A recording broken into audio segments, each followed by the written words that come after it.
Okay. Mach mal gerade. Das Intro von Johnny B. Good.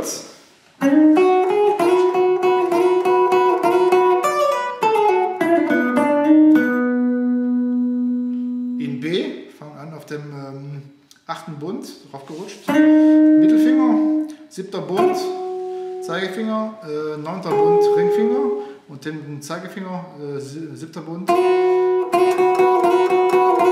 Dann Pull-Off.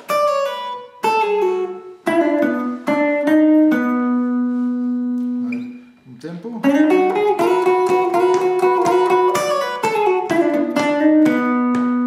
Was wichtig ist, dass man weiß, welche Noten auf den starken Zeiten auf die 1 fällt. Einmal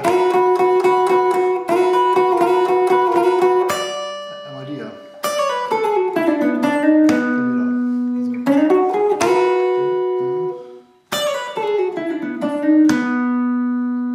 Als Orientierungspunkte.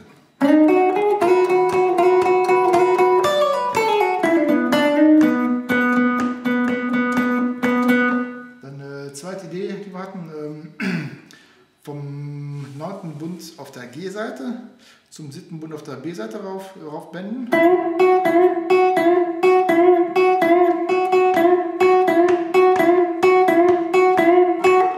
Oder rutschen. Ist auch rhythmisch ein bisschen versetzt.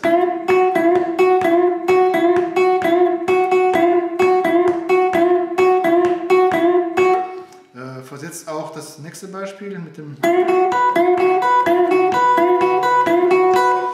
Das ist ähnlich vom Band her, also von der 9. Bund auf der G-Seite zum 7. Bund auf der B-Seite raufbenden. Und dann immer noch den 7. Bund auf der E-Seite mit. In Dreiergruppen. 1, 2, 3, 1, 2, 3, 1, 2, 3, 1, 2, 3, 1, 2, 3.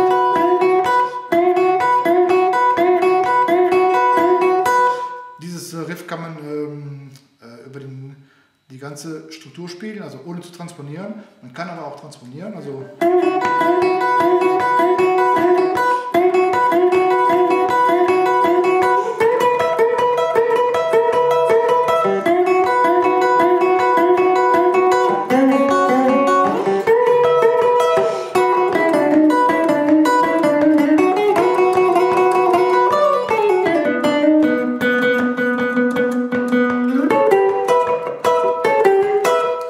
schon, dieses Riff? Ja, du kennst es auch, ne?